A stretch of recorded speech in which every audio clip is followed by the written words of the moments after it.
नमस्कार। आज हम बात कर रहे हैं उस एक दिन की जब एक पूरे राज्य की सांसें थमी हुई थीं। जी हाँ, ये कहानी है बिहार के उस ऐतिहासिक चुनावी फैसले की। तारीख थी 14 नवंबर, एक ऐसा दिन जिस पर सबकी नजरें टिकी थीं।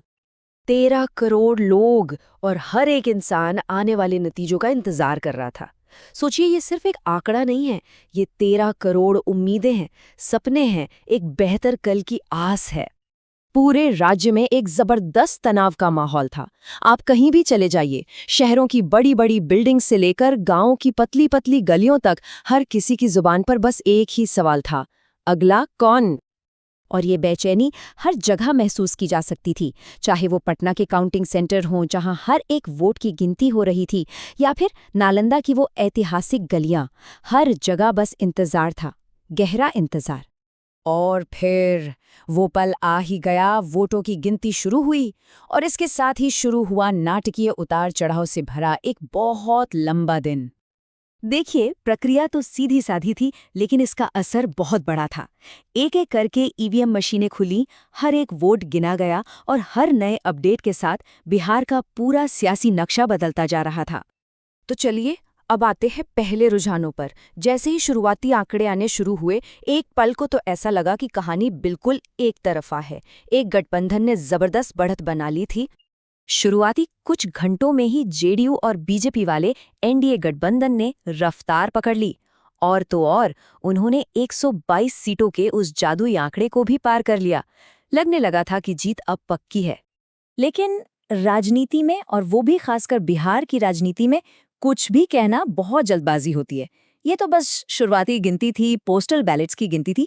असली पिक्चर तो अभी बाकी थी।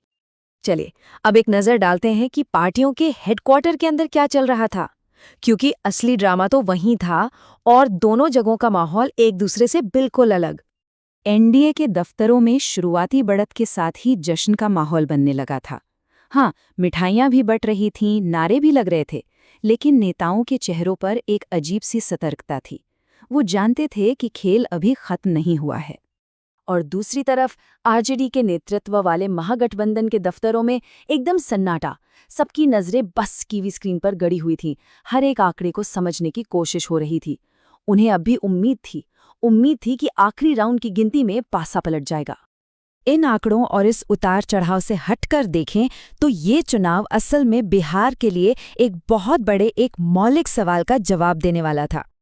सवाल बिल्कुल साफ था, बिहार का नेतृत्व किसके हाथ में होगा। एक ऐसा सवाल जो आने वाले कई सालों के लिए राज्य की दिशा और दशा दोनों तय करने वाला था।